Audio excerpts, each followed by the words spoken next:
Tonight we are going to talk about a topic that I think very sensitive and inspiring too, which is the visual identity, and more precisely, how to find your graphic universe.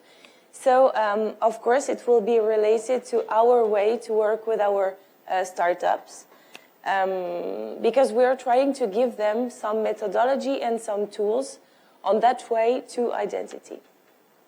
So, just for me to know, who is in that room an entrepreneur? Okay, who is an artist? Who is a graphic designer? Who was just curious to come and to hear about identity? Fine, it's one of the best answers, because what I want to do is really to make people sensitive to that question, so it's perfectly fine. So, to quickly introduce myself, I'm not a graphic designer at all. I'm not even a designer. I'm an artist. And more precisely, I'm a contemporary jeweler. So I was working a lot around that preciosity concept. And I arrived in the startup world completely randomly 1.5 years ago. I was actually building some objects for a staff of ladies during a conference around luxury and innovation. Well, so I was basically building brooches next to entrepreneurs. And I was meeting for the first time that unknown world with those unknown people. And I was facing something completely different than what I knew from the past. And for me, it was a real crush, and I had strong intuitions facing those people, because I thought they were hackers, first of all. They were like life's pirates trying to solve problems from the daily life. They were ambitious, they were radical, they were able to deal with emergency. Well, they were completely different from the people I knew from my background. And the strong intuition I had was, I have everything to learn from those people, in terms of mindset, at least. And I had a second intuition, and my second intuition was that probably my sensitivity as an artist could help those people to communicate around their product. And you should know it, but entrepreneurs are people who have to communicate all along the way. Every single minute of their life, they should be able to pitch their neighbor. And that's crazy. They pitch all the time. It's an absolute necessity in their life. And they really have to communicate around their vision and around their product. And I thought I really had to help them. And at that time, I was crossing those crazy pirates, and some of them had really, really amazing product. And I thought like they were much more in acting than showing. And I really wanted to help, to give a help. And today I ended working with them as an artistic director in TheFamily that you might know. So I'm working with more than 300 startups today. I'm not caring about all of them, of course, but I try to put a lot of care in what I do with those people. I'm facing very different type of visions, very different types of persons, but it's always extremely rich to face new projects and new visions. So for me, it's a big pleasure, and my personal goal is to educate people around that notion that just says how precious can be images to carry a project and a vision. So I will just try to make you a bit more sensitive if you are just a bit for now, or just to confirm the intuition you had about that images question. But it was really fine for them to for me to work with them at least. So I don't know if you are interested in painting in a general way, but this is a painting from Vermeer. It's a painter from the Hollandaise school, and it's actually a very close to my heart anecdote. I don't know if some of you have already seen that movie called, it should be like The Lady with the Pearl Earrings or something like that. And I saw that movie several years ago, and one of the scenes in that movie was really a headshot for me, because I thought, like, now I catch something, and I use that anecdote very often with the entrepreneurs, because I think personally that everything is in the way they look to things, and I try to educate their look. And that scene in that movie is just that, like many painters in the history, he fall in love with his model, a girl with pearl earrings and stuff, and the girl is going in his workshop looking at his painting, and she just says, "But your colors are wrong." She says that the colors are wrong. She's looking at the paintings, and she's just basically saying that. And the guy, the painter of Vermeer, is just telling her, they are not wrong, you know. And he begins to give technical advices and say, no, you know, because colors have to be reinterpreted with the material of painting and things that he suddenly stops, because he perfectly knows that she will not get his explanation. And he makes a U-turn. He goes to the window. He opens the window. He brings the girl. And he asks the girl to look at the sky, and more precisely to the clouds. And he asked the girl, which color are the clouds? And the girl is super bored in front of the window, and she says, I don't know, they're gray or blue, I don't know. Silence, the guy doesn't really react. And you can see that the girl is just like a bit changing her look, getting a bit deeper in her thought, and she said, no, wait, they're not gray. They are yellow and pink and red and green. And that scene is particularly amazing because she is able to be self-critic at that point. And she just returns to reality with a deeper look, and she is able to correct her point of view and to go a bit further.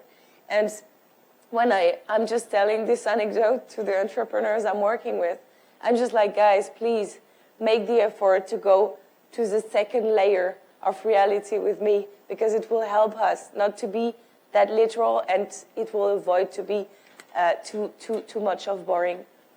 And that's what we can call the poetic or symbolic perception. So as I told you, I really try to explain the entrepreneurs that they can consider reality with several layers. And I never encourage them to stay at the first one. I always push them to go a bit further and to transform the essay and to go in the poetic and symbolic vision. Because those guys are related to a very grounded problem. They are just analyzing their environment, finding problematic, and trying to find solutions to solve these problems. And somehow they are super pragmatic spirits. And somehow it's super hard for me to tell them, guys, okay, the problem is super pragmatic and things, but go with me in the poetic world, and we will find some gap, and we will bridge the gap. So this is the most didactic slide on Earth, I guess. But it just to push on one notion. If you have to communicate about an idea, saying ocean is not the same than showing ocean. And it will never be the same. And this is also an example that I use with the entrepreneurs, and that when I show them, they are like, yeah, okay, but you didn't choose a real ocean. And like, yeah, this is the point, because it's not the same thing that using that typography and showing this kind of ocean.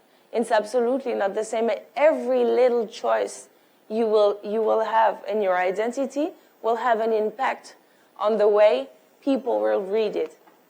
So they really have to consider images as a language in itself, and stop to think that only the words would be enough to communicate about their idea. And I always had in mind that when you read a text, it needs an intellectual effort, right? But you can dive in an image. You are absolutely free to dive in an image. There are not even one barrier. A person of any age can dive in the same image. And it's what we can call the immersive power of images. And it's absolutely not randomly that books for children are illustrated, because it's the most pedagogic way to show an idea and to transfer a concept. So this is how I explain to people that using images plus then a text will just make the message complete. And that's what we could call the rational versus emotional debate. And the rational intelligence and the emotional intelligence are different type of intelligence. And the advice I give to the people I work with is that don't choose. Don't judge people when you're facing them, because in a very pragmatic way, when you're pitching someone, crossing someone in the street, you don't know who that person is and which type of intelligence has a residency in its brain. So just try to catch people emotion, but entirely. Don't choose between rational and emotional. Give a message to the rational brain and give a message to the emotional intelligence, and then you are optimizing your chance to touch people. And linked to the startup problematic, you should know that when I meet people, when I meet a new startup, when I meet new entrepreneurs, I am meeting three things. I'm meeting a new vision. I am meeting a new man, just a new human being, and I'm facing a new product. And those three things have to be aligned. And I really encourage you to go through Nicolas Collin, one of the three co-founders of TheFamily. He's talking very well about what the numeric transitions push on images and push images to change. But those three things has to be aligned. They have to align what they say, what they show, and what they think. Otherwise, they will not be trustworthy, and it's one of the biggest points with a startup. They want to convey and to share a message, and they want to be adopted. And this alignment will produce and will push people to be confident in themselves and to get confidence from others. And this is the common point I see with the artists. And for me, it's the point that makes me continue to work with entrepreneurs. Because entrepreneurs and artists have a real big common points. They have no difference between what they are and what they do. And just a very few jobs can permit that in life, and it's the biggest chance ever. They can absolutely incarn their product, and their product have to incarn themselves. And that logic has as a consequence that existing and doing are entering in a fusion that makes everything coherent and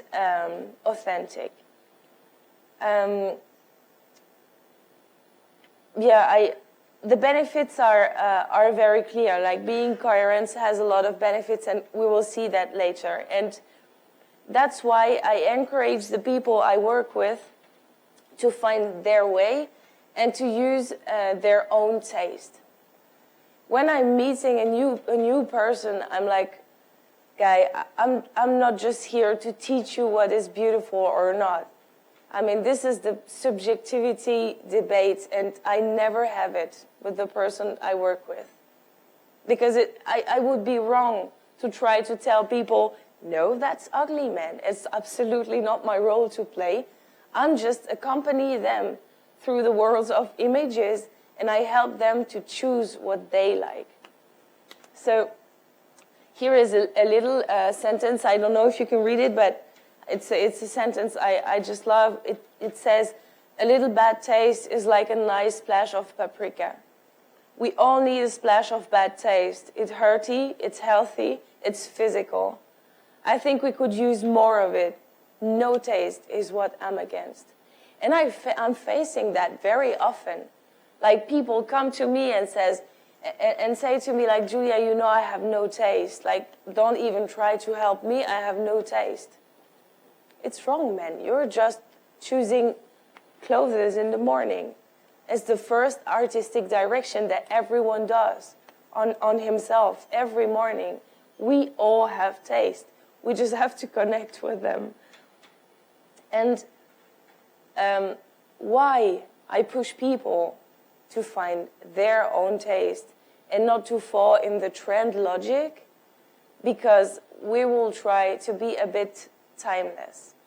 And it's the best consequence you can have on taste is to, you can bet on staying during a bit more long time, because it's a seasonality logic of fashion. A trend in itself has to die, because it's the game, you know. It's adopted and it's rejected, and suddenly it's the good taste, this conventional good taste that you can find everywhere around you in the shops, or doesn't really matter. And somehow, after a season, after 2 seasons, it suddenly becomes bad taste, and it's a cycle. And what I try to tell to people is that connect with the things, with the taste that can last for yourself, and it will probably last for the others. And I always push them to go a bit in the childhood, and I give them as an example my piercing. Like today is one of the most trendy piercing ever. Everyone is piercing their nose. When I go in the shop, every little girl is telling me, is that the right one? It hurts because I want to do it myself, like in 2 weeks. But my mom doesn't agree. And like two years ago, everyone was looking at me in the train, like if I was sleeping in the street, you know, because it was somehow related to something very negative. And I didn't really care about that. It's just the game of trends, you know? And it's fascinating how trends are evolving. Like suddenly, it's related to good feelings and to fashion and to good taste. And it's this natural cycle. And I actually did it myself, because when I was, I don't know, probably 8 or 9 years old, I was crazy about a song of Janet Jackson. And I had the CD, and the picture was her in a fake Maasai princess. And I was projecting myself in that fantasy that this American girl was going back to her roots in Africa and having friends, and everything was in cardboard and fake and not trustworthy at all. But it didn't really matter. I was projecting myself in that image. And it's still right for me today. It's my Maasai princess piercing. And it will stay that for me. So never hesitate to go back in your childhood, because those tastes have participated to build your own cult and the one you are today. One of the biggest pillars we have in the family's culture, I would say, is the radicality. And it's one of the notions I was really uncomfortable with when I arrived there. Because they will always tell me, it's tough love, Julia, just be radical. And I was like, no, but you know, I'm a sensitive person. I can be radical all the time. And I finally got it.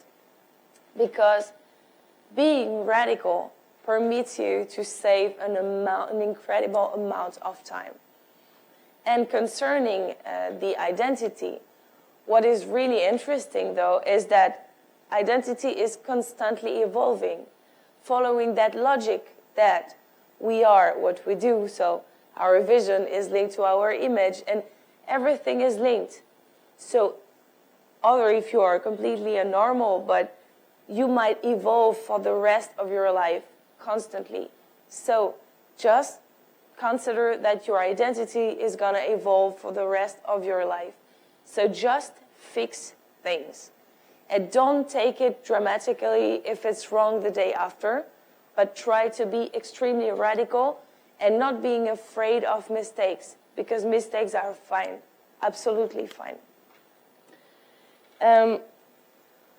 I will just show you two examples that you, of course, have seen, I hope, I guess, the last months, because when I say to the entrepreneurs I'm working with, it's fine, just fix something, you will be able to change tomorrow. Some of the entrepreneurs tell me, yeah, but you know, I already have a community that follows me and I'm afraid that they won't follow. If it's possible at that scale, I mean, it's a giant scale. It's Uber and Google, it's just giants of communication. And they're still taking the risk to reinvent themselves and to change their identity. So please, trust your community, they will follow. And what is very interesting is that one, as I said just before, giants of communication and technology are still able to reinvent themselves. They don't want to get bored by their own identity. And because vision and identity are so linked, when the vision changes, it has graphic consequences. And that's the case of Uber. So it says, at the beginning, Uber was a private driver for everyone. Today, we want to make it as the water in the tap, like as usual. No, how can reliable than water out of the tap. Our new identity is reflecting that reality, and then that change. We are absolutely happy to share with you that new haircut, and we hope that it will last a bit longer than the previous one. And it's signed by Travis Kalanick. So it's full of very, very interesting notions. First, the CEO is signing. When such a change happens, it's the responsibility of the man that carries the vision. The designer would never have signed such a paper. It's the role of the CEO, because he's just in the center of everything. And he is taking the responsibility of his design, because design and vision are always linked once more. And he is, of course, able of self-derision, because they are just simply talking about haircut, because it's true that identity can pass for something absolutely superficial, but it's not. It goes with the vision. And for Google, it's the same. They just changed the typography. Again, they just changed the typography. Imagine at that scale what a change of typography could really mean for a graphic designer team. I mean, it's huge as a change. And why did they change? Because they were looking at their typography and they were just considering that the ancient one was ancient. And they wanted to reinvent themselves. And even the character of the typography are new and are conveying this new impression. In Google, you can see that suddenly colors appear, and it's like a fight between Matrix and Frida Kahlo. Suddenly, something happened. The references are absolutely not the same. First, it was the technology on top of everything, and suddenly, you have the technology which is serving a vision, human vision. Have you seen the video of Uber changing? Just look at it. You will see people smiling. You will see people eating beef. You will see people having little kitties in their hands and playing with children. And it's about human. It's about emotion. It's not about the product and the technology anymore. That's for the past. Now the technology had been adopted by everyone, and it can disappear to show something human and to show something emotional. So that's what I really want to insist on. And that's how I work with the teams. If they are asking me, we have a designer in the team, should he come? I tell them, yeah, he can come. The CEO will take the decision anyway, because vision is too personal to be delegated. And I tell to the entrepreneurs I'm working with, just embrace that do-it-yourself energy. Because it's too easy to say, I'm not a designer, so I will not care about my design. It's absolutely wrong to say that, because you can care about the vision, and somebody else will translate that vision to graphic design. So caring about the design has many benefits. The first one is efficiency. Being independent of a graphic designer team, if you have to, to produce a newsletter header, you should be able to do it in 5 minutes. Just by doing it yourself. It's really important not to suffer about the horrible waiting times of designer. You should be able to be quick in every type of situation. But graphic designer is still a job, so I'm really crazy about graphic designer, and I love working with them. And I really don't want you to believe that I'm trying to make a profession crash. It's absolutely not the point. But those people has to be briefed, has to be followed in their work. That's what I'm saying. And I never encourage the entrepreneurs to think they can build everything by themselves, because it's always horrible when they do, But just be aware of what can be delegated and what will never be delegated. So here I really wanted to be super transparent with you and to show the actual methodology we use when we work with a new project. Just to precise something, it looks like a process.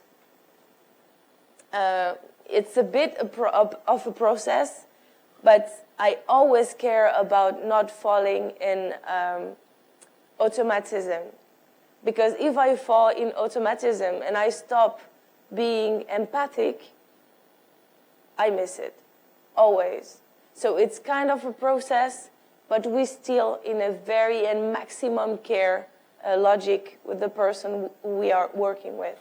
So the first thing to do is fixing the values, because everything should come from the values.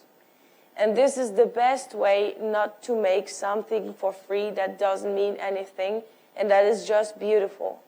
You have to put sense in what you aesthetically do. And to take as a raw material and as a first material the values will help you to put sense and meaning in what you will produce. So this is the very, very first step. The second step is going through the world of images, going in a wild discovery of that universe and following your intuition, taking some, and we will go deeper in every step. 3, you can make a mood board. This is kind of a selection of the images you just selected before. 4, a brief. This is basically a document that you will transfer to a graphic designer to guide him to produce what you want him to produce. And 5, the design. And that step is far from the others because it's the only one you can delegate. The only one. You should probably think, well, she's a bit heavy with the values. How can we fix it? Very simple. Write your manifesto. I don't know if you guys went on the family's website, but it's the entrance point of our communication. Like straight when you arrive on the website, you have the manifesto. Because the ethic chart, and this is what it is, a manifesto is kind of an ethic chart, is like the pillar, the entrance door of our house. And about what we do is like the raw material of everything. And we are working for ourselves like that. So if you can't fix the values like in a snap judgment, like our values are by evidence this, and this, pick 3, it's enough. Take your team, put them around the table, and write a manifesto. And the discussion that this type of exercise is making emerging is like most of the time completely fantastic. And I saw some manifesto born under my eyes, and it was just magical because people have to agree around like deep things, you know. And the nature of such a text is that it will not change in any amount of time it will take. It will never change. This is the goal of fixing a manifesto. It's the text that will last forever. And the thing is that you will have to be careful about many things, building your identity, and you will have to understand how much of a subliminal message images can convey. And in the center of everything, we have those values, the human being that carries these values, but also a product, and a real product, you know. And we are building an identity to carry that product and to make it adopted by people. So we never have to forget the object we are trying to communicate around. And you have to choose at a certain point to go with the evidences or against the evidences. So at that point, normally everybody is lost. So I will give you a very simple example. Like, for example, Cleopatra. Everybody knows Cleopatra. In the collective unconsciousness, because we can speak about that like that, it's the collective unconsciousness. Cleopatra has a big nose. If you don't draw Cleopatra with a big nose, nobody will know it's Cleopatra. It's an evidence. It's an iconographic evidence. And some writers are telling about that brilliantly. For example, Pastoureau, which is a French art theorician who is working around the color symbolic power, says that, for example, the purple is the esoterical color, the color of witches, you know. And if you are creating a bank and you are putting it in this purple color, you take the risk that the subliminal message is getting wrong to your audience brain. So you just have to choose, do I follow the evidences or do I go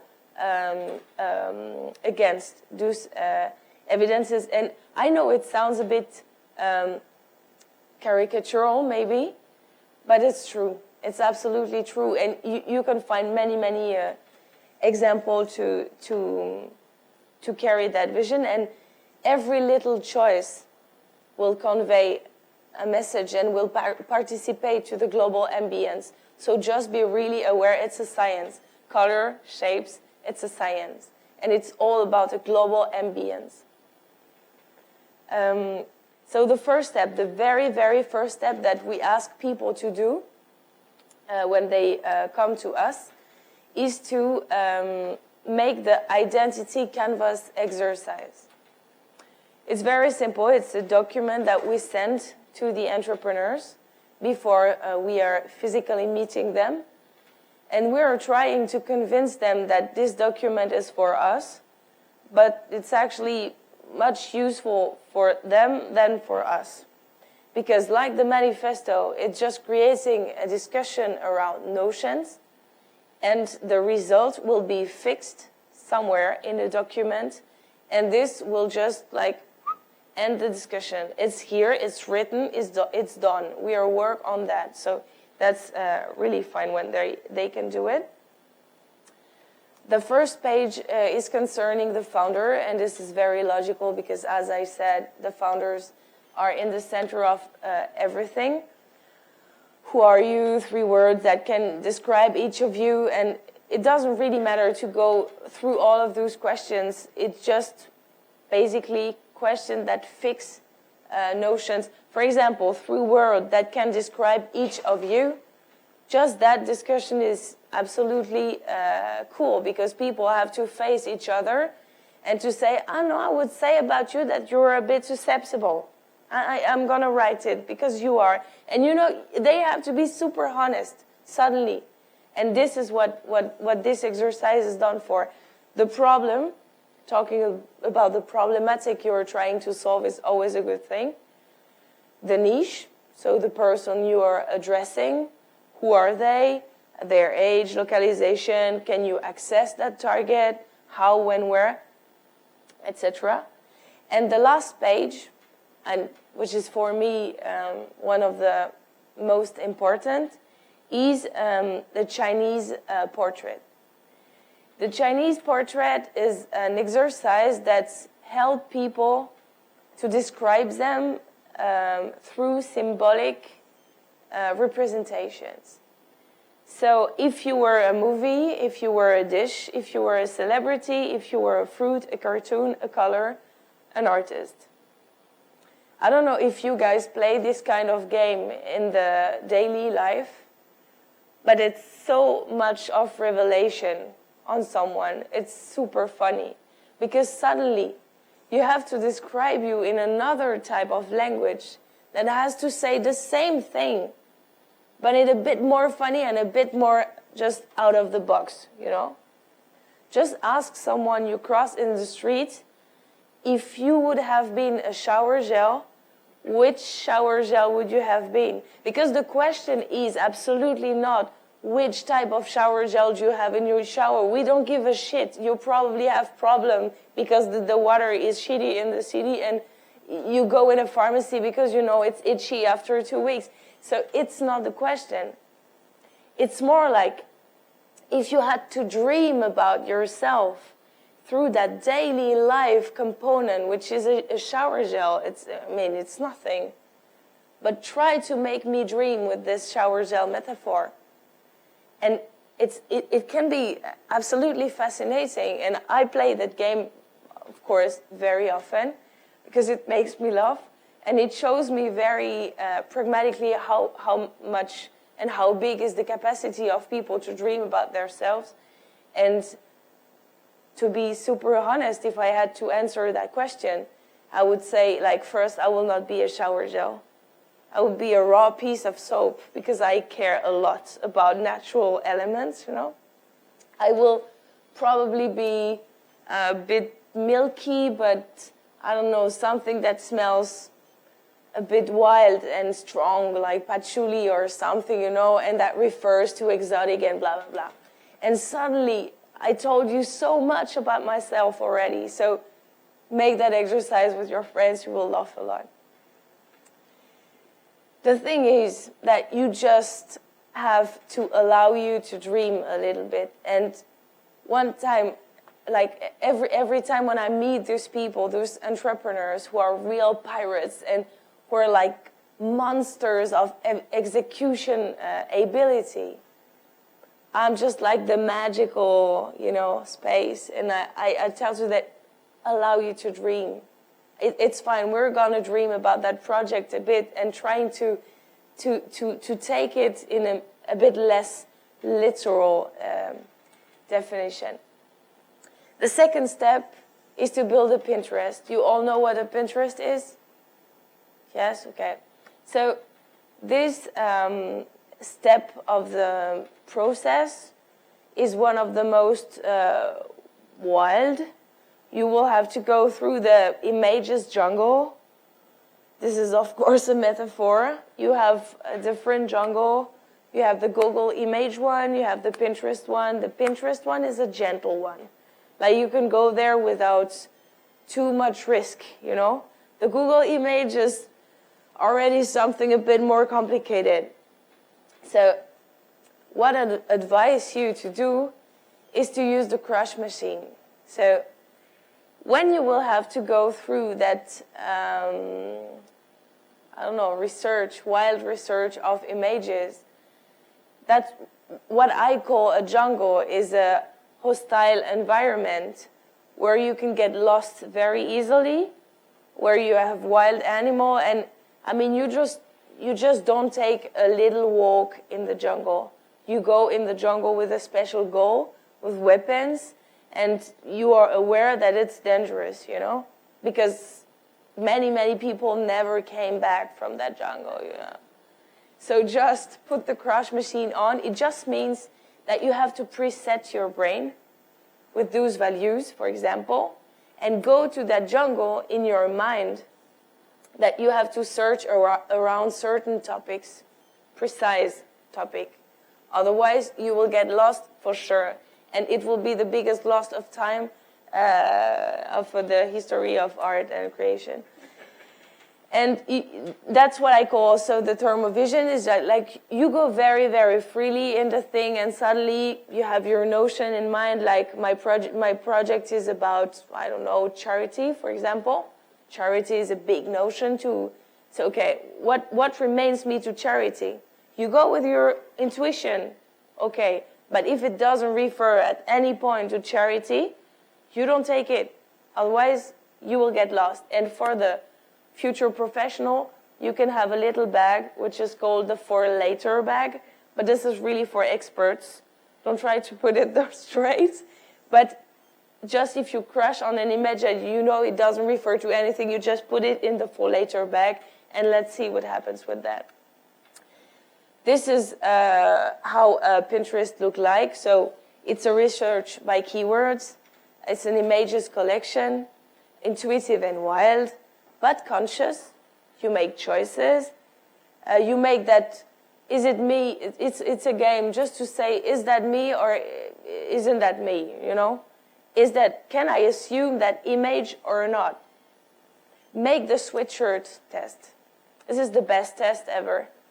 When you are facing an image and you are suddenly a bit lost and you are like, do I like that image or not? It happens a lot of time. Maybe just because you're a bit surprised. Ask yourself the question, could I wear it on a sweatshirt or not? Because that always works. If you can't, throw it away. Because what you wear on yourself is much more important than any other type of image in your life. So the sweatshirt test always is efficient to take a decision. So you will discover interesting marriage between your reference, and that's what I call the hybridation chance. To be super honest with you, I encourage people to go with that Pinterest exercise because I think it's very close to a certain process that use artists in their own work. And when I was a jeweler, I had a wall composed by many little objects that you can see on that pic. and it was my little horror museum, and the game was to change those objects from place to place every single day. And I was facing my wall. I was changing the objects very often, and I was just trying to move the objects. And sometimes, like, things appeared.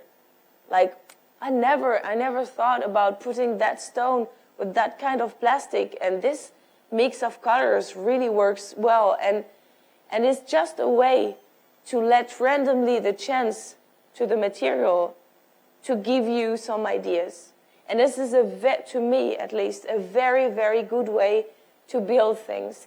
And with the Pinterest, it's a bit different because you can't move the images, but randomly, images that would never cross their ways in the Google Live suddenly are aside, and maybe you will find some marriage that you would never have thought about. And this is what I call the chance of the surprise. And quickly, I will just insist on that point, is inspiration is everywhere. I'm telling a lot about internet because it's an easy way to go through images. But please don't forget the real life. Don't just go on your computer. Just simply go in the street, look at the people, go to museum. I have like hundreds of examples. But just walk in the street and make the exercise, not being mean, of course, but just not judge things. This I like, this I don't like. I like blue, I never liked green. Those chairs are awful, but I really like this ambience. And it doesn't have any consequences other than exercising your mind to not judge things and to go to that point to know what I do like or what I don't like. The best tools to go through that quest: curiosity, of course, because as far as you can go out of your security zone, you will have beautiful surprises. And intuition, because I'm from the intuition school, and I 100% think you can trust your nose for this question of taste. And the third step, to create your mood board. So this is very simple. It's the place where you have to make choices. So you finally have collected plenty and plenty of images, and you will have to choose some of their images. So this is how can a mood board look like. So it's, I would say, 3 or 4 pages, maybe less, maybe more. More, it's a bit, I don't know, it's a bit scary because it means that you couldn't really make choices. I would say more than 3 pages, it's not valuable as a mood board. But if you can select and compose 3 pages like that, it's what we can call a mood board because it's conveying a global mood, a global ambience. You can find inside this document that we can call also a graphic chart, a selection of your Pinterest images, history, character, mythology elements. You can find references, images, pictures, colors, materials, well, any type of clues that can build a design, an image. The fourth step is the brief. This is a very, very important step because the graphic designer you want to brief needs very pragmatic infos about what you want. The brief is a document that be just full of text. You can add the mood board if you want to show images. It's always better. And it's a bit like the canvas, but it's much more selective and straight to the goal. You just explain the guy what is the problem. So 1, big idea. 2, about the startup. 3, the target. 4, the tone of voice. 5, inspiring. 6, production, to take it into account. And 8, deadline and timeline. So very pragmatic information about where your final identity should go. And on the road to success, on the road to potential success, because it's not meant to be, you will have to pitch tones of time, really.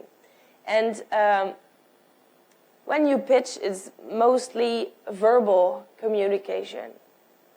And I can just encourage you to really understand the added value of the non-verbal communication. Because suddenly, if you put verbal communication and non-verbal communication together, it's a bit mathematic, but it means it's a complete communication, right? So to tell the right story, it has to be well illustrated. And it's one of my strongest beliefs is that a great text worth the right images to be completed and to be understood. And the storytelling can be resumed saying that it's the soul of your project. And the most important thing is to understand that a good storytelling position, because it's also about strategy, of course, will permit you to be much more than just a product.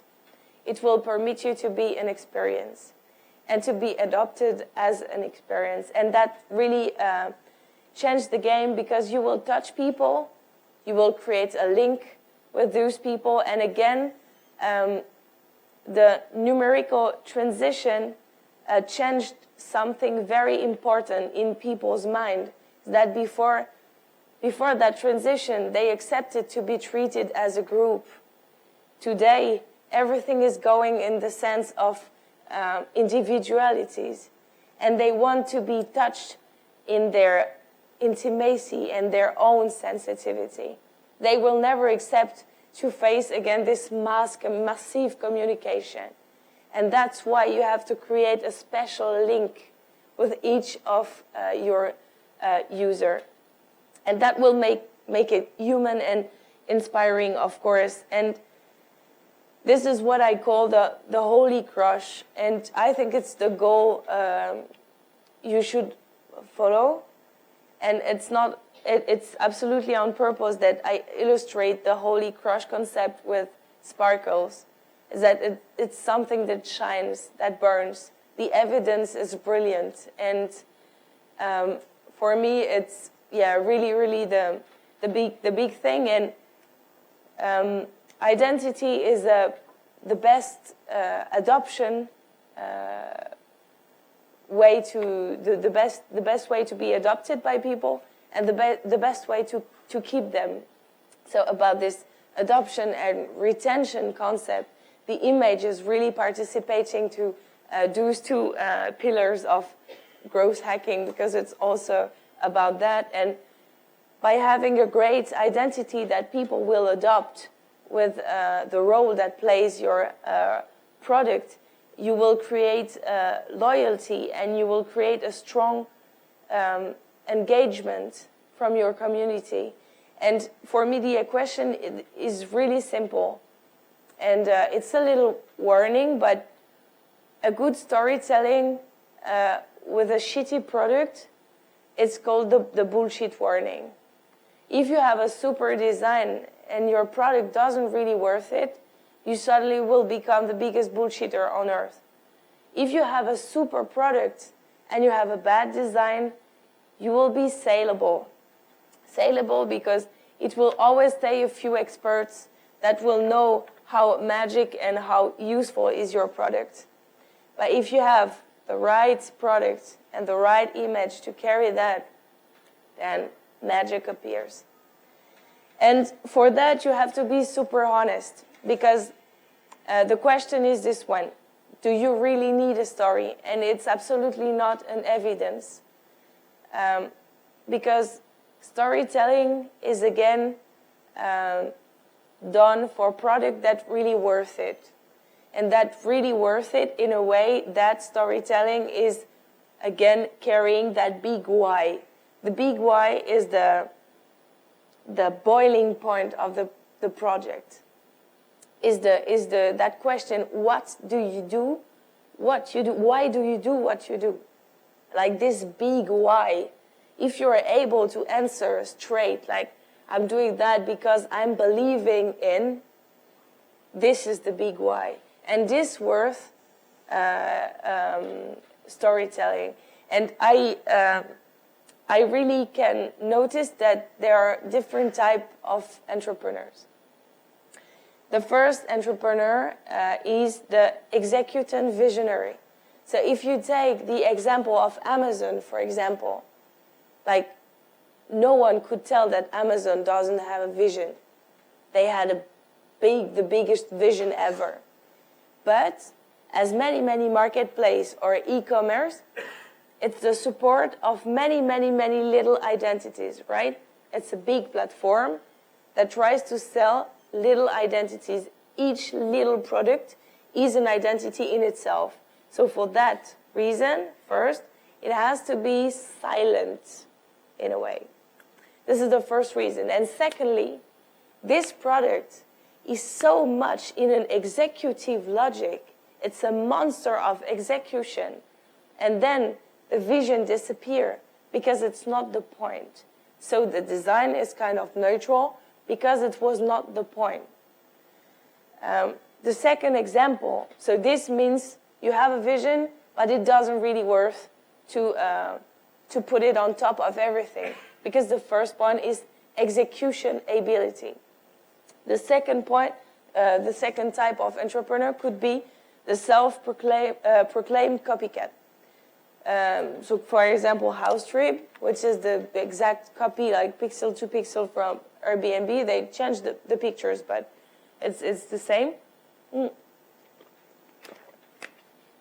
They cannot really show a vision because it's the vision of someone else, and it would be completely like out of the box just to proclaim it's there is a big why, and it's not mine. This doesn't mean anything. So they have just the honesty to have a silent design because it doesn't worth it.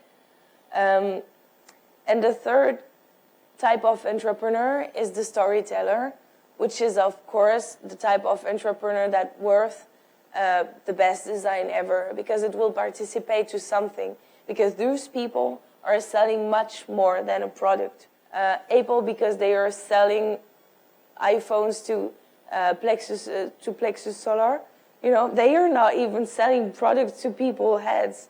I mean, they're selling a lifestyle, a complete lifestyle. So this is like completely crazy. And Palantir, because it's so full of opacity as a product and as a concept, that because it needs to be understood, it needs to be super educative and somehow pedagogic. So the image is really, really acting in that way.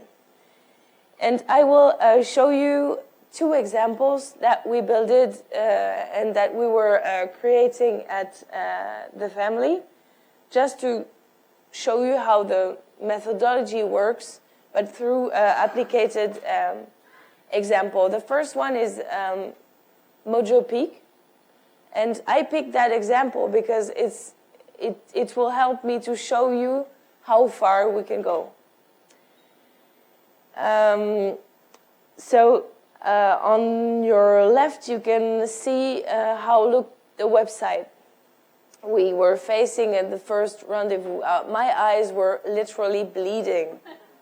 Okay, I thought, like, what can we do for that guy? But the thing is that this guy is the biggest tarology, in France.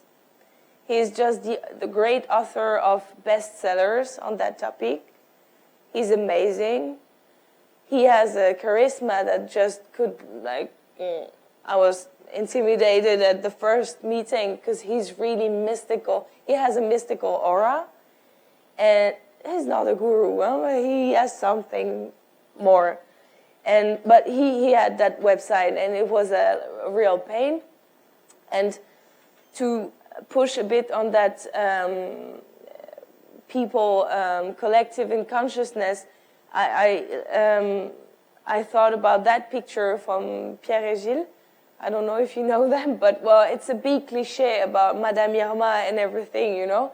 And I thought about a crystal ball, and I was like, oh my God, how can we go far from that caricatural way to see tarology? Because this guy came to us and told us, tarology, it's absolutely not that. And I was myself stuck in this kind of images, and I like, then we will need fabric and a bit of dust, and you will probably sing songs. You smoke, of course. It always smells like smoking cigarettes, you know. And he was like, absolutely not. Just go far away from your cliche. The value proposition of that product was obtain your daily mojo to develop yourself. So it was much more talking about self-development than tarology first. And I began to understand that we were not taking about clairvoyance, but about mojo. We were not taking about esotericism, but energy. We were speaking about development, not about unhealthy curiosity. We were feeling something zen and not something full of anxiety to know what will happen in the next future. Horrible things most of the time, so we thought about going far from our cliche, and that's what wanted the guy, actually. He was not asking us to go deep in the evidence. He was asking for the opposite. The values were human, self-development, energetic, diagnosis, elegance, fluidity, design, emotion, anachronism. The deduction was, okay, we are at the crossroad between worlds. It's the best of digital to serve an ancestral practical practice. So that was the starting point of our work to redesign something. I mean, at that point, it was still completely complicated for us. So the big why of that guy, when you ask him, he would have answered, I want to bridge the gap between this ancestral tradition and the numeric era by creating a tool which will democratize tarot. Well done. We will follow you in that goal. And I keep on thinking about ancient traditions, respectful mindset, but in an entrepreneur body. And this was really contradictions. But I liked it. And I thought, like, how can we really confuse evidences? How we not go in the sense of evidences, not against, but just confusing everything. So we went through the Pinterest exercise. We were just going in a wild research of images with those values in mind. So this, for example, was the first little collection. This was the second one. There is no coherence at that point of the story. You have Jacques Coulet, which is beginning of the 19th century illustrator. You have very new Japanese designs. Like, it's completely anachronic. You can search in historical references. You can search in contemporary art. It really doesn't matter. And at least it made sense for us to search on a side very historical and very old material, and at the other side, new material and contemporary material. We were also searching about mobile app ideas, because we had the intuition that the UX design will be, of course, super important in our quest of clues.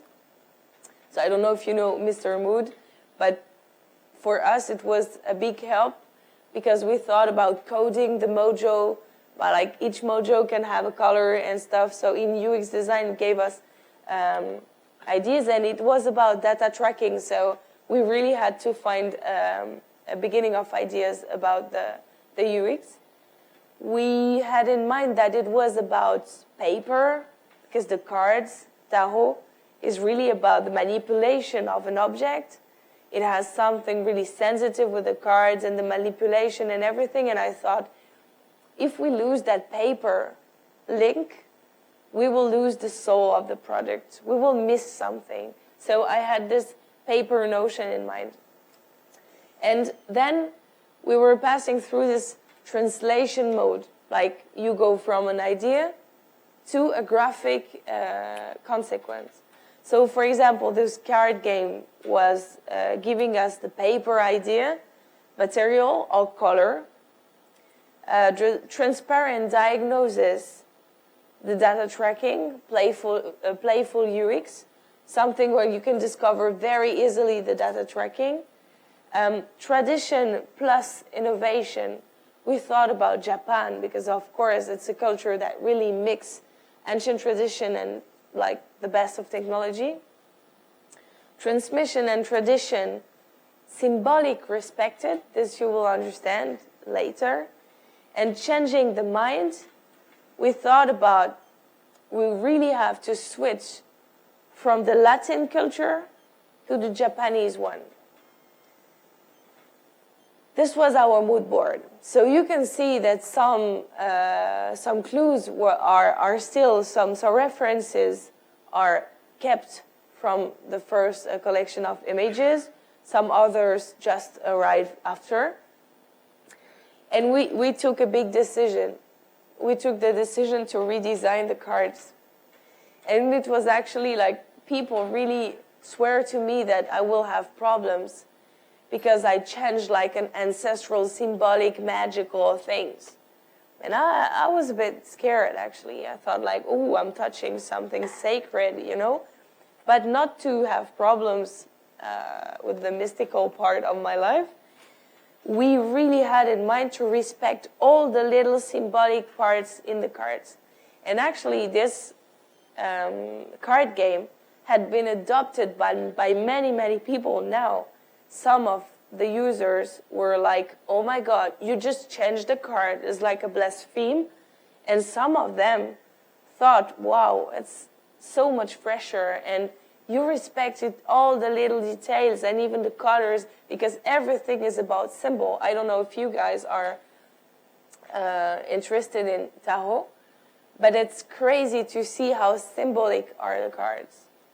The colors, the shapes, even if the figure is looking to the right or to the left, it doesn't mean the same. So every little detail is important. We changed the color. We really changed the color. So we thought like on the left it was the waiting colors, and we went to the opposite. We even changed the name. We went from Mojo Peak to Yumojo. And this is how looks the app today. So to me, it changed the game. And like a lot of people were really critical on that design, and it's absolutely fine at least. Because that guy really wanted to change the mindset. And this identity is carrying this volunteer. So at the end, he really had what he wanted, just to delocalize the evidences. And you have then the new game with a super fluid UX, and every day you can get your daily mojo, and it's data tracked on weeks, on months, and it's super playful, and it's great. And the thing is that we have, I would say, not an excellent adoption numbers, but we have excellent retention numbers. Because if people get in and have a crush with such a special identity, they stay forever. And the second example is Slack. Who is using Slack in the room? What are doing the others, guys? I mean, on which planet are you living? Slack is just the most powerful chat on earth. It's just crazy. We're gonna see why, but it's super crazy example. And I choose it because I knew, for instance, that most of you will use it. So this is how Slack looks. So most of you know, you have, it's a human service, so of course you have pictures of the people who are using the service. You have this square pattern, colorful things with the hashtag, and you have a screenshot of the interface. The value proposition of Slack, I'm not sure it's the right one. It's just my interpretation. I just try to analyze how Slack is done and what is the link between Slack vision and Slack interface, Slack design.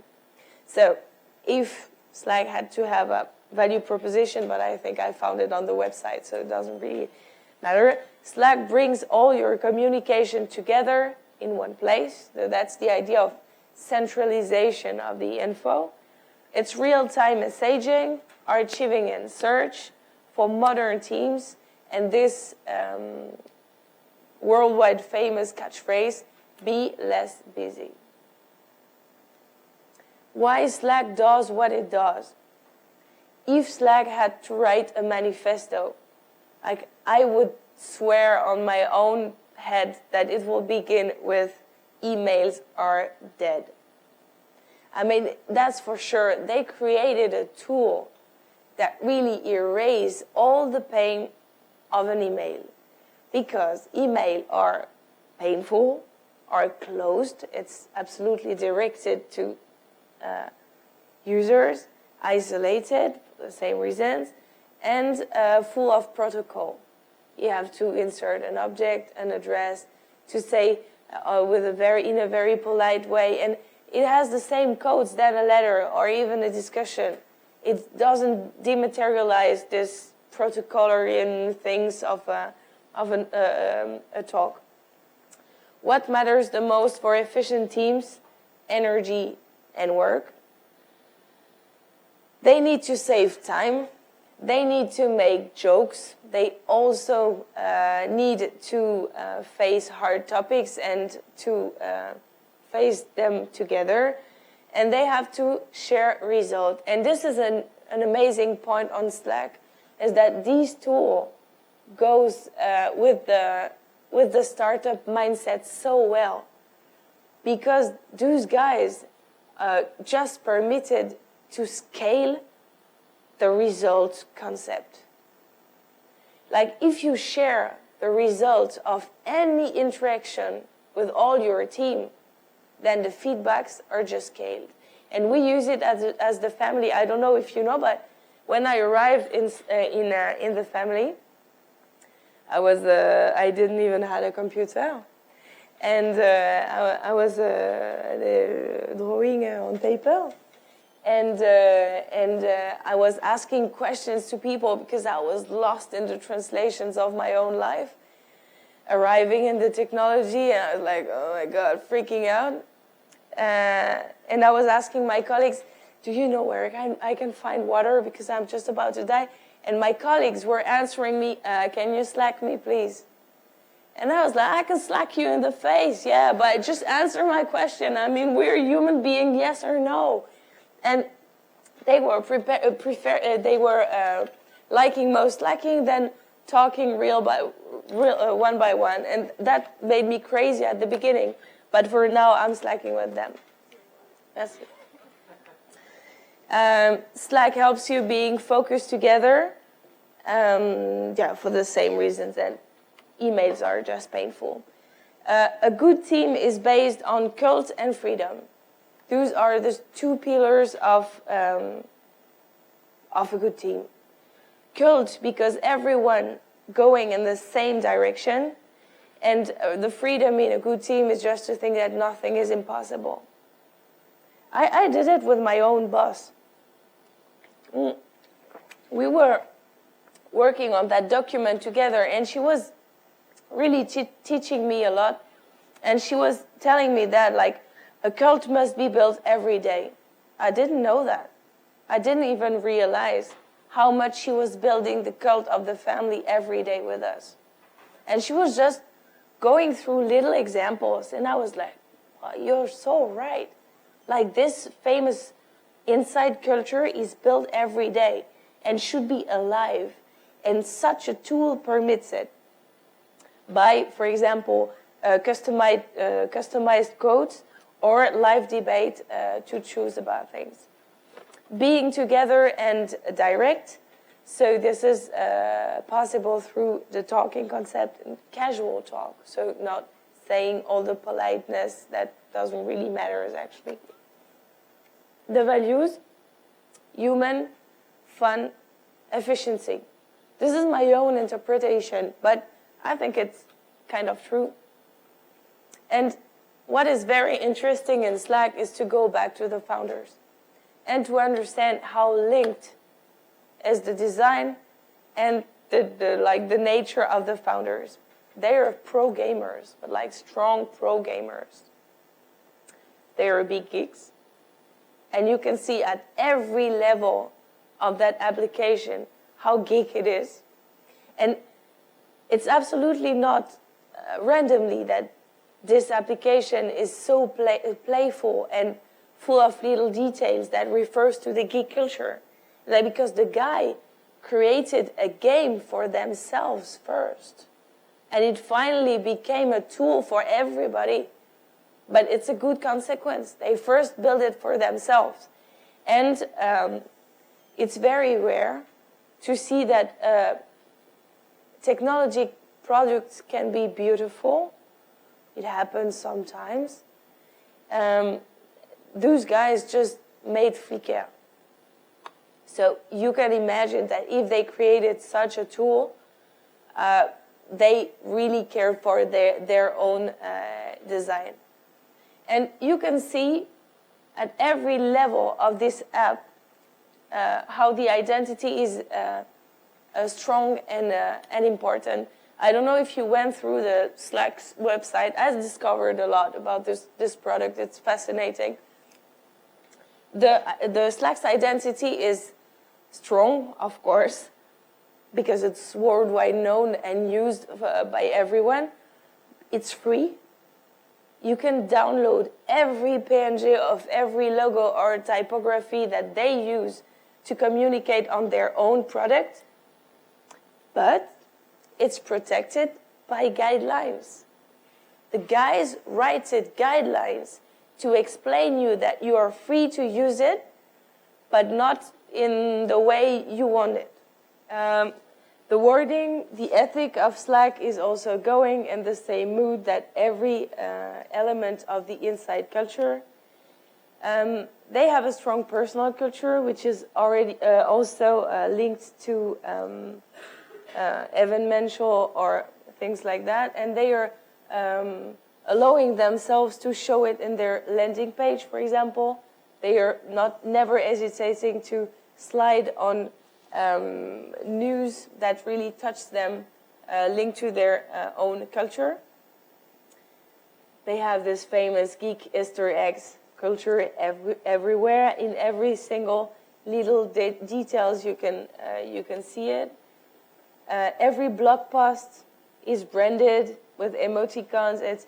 Everything is going in the same way. It's just tiny examples, tiny pieces of the identity that really shows how coherent is the whole thing. This is an example which shows that when it doesn't work, it doesn't work. You know, it's the Accor Hotel. It's a chain of hotels in France that really doesn't has this geek culture, and they try to make something with emojis, and it just like sounded so wrong. So it's again an example. They even make socks.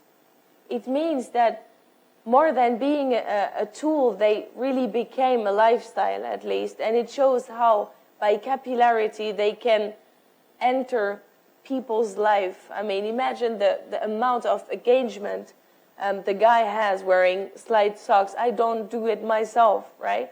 And just to analyze a bit the graphic chart of Slack, you can see that they are using secondary colors, which are soft and subtle, warm and welcoming. It's much more joyful and bright. It shows a fun and dynamic ambience. The little retro reference with the colors is also showing that they have a little trendy way of being. The fabric, the knitting that you can interpret with telling that it permits to people to meet and to cross and to mix. The transparencies between the colors are probably also going in that way to show open informations and the crossing. The soft and rounded edges, it's the flexible, the smooth and friendly culture. The hashtag refers to the geek culture and the efficiency, because you can search by keywords. And the Slackbot also goes in a fun, friendly, careful, and even childish mood. The logo, I'm even sure that the little rotation of the hashtag says to people in a subliminal way, of course, they are just a little out of the box and they are not straight people, you know. Even this little detail is speaking about themselves. And you can really tell that in their identity, the tiny pixel that goes to the right is really well thought and has to be interpreted. If they have had a mood board, I guess it will be close to this one. This was the game I played, but you can also go back to the references, and this is the last advice I will give to you, is that you might crush on many contemporary images, and you always have to keep the material you will use for your own identity as your own references raw and pure and precious. So please, if you are just crushing on something recent, something around us, make the effort to go back to its own references. Means that, I will take a simple example, like on top in the right, you can see this famous singer. I don't know if you know her, it's FKA Twigs. She's just becoming a huge star because she's hot, amazing, and sings very well. And when you see her like pimped this way, it's just important to know that if you want to build something that looks a bit the same, please go back to Frida Kahlo and don't take something that has already been transformed, because then you take the risk to make a material, an iconographic material, getting poorer and poorer, because it's transformed to transform to transform, and it will get poorer. And I don't know if you know this painter, it's Le Douanier Rousseau. And I will finish with that. It's a guy that painted the jungle his own life, and he never went there. He was just imagining the jungle his whole life, and he painted like billions of pictures about that fairy jungle that he dreamed about. And it really means to me that it's not a problem to be a beginner. It's not a problem to be naive in front of something. It, for me, conveys you the ability to be completely new and to be completely innocent in front of a problem. And you can be magical just because of that, because it will never be heavy and too deep. It can also just be magic, to be new in something. And it will be time to share and time to do so. I don't know if you guys have an identity to build, but I hope it will help you somehow to go through a process that can help you to brief a graphic designer. It's about seduction. It's a game. So just play it like the pirates I cross every day in my daily work. And you know that no guts, no glory, so be bright, be you, and be courageous in front of that sensitive question of identity. And thanks for listening.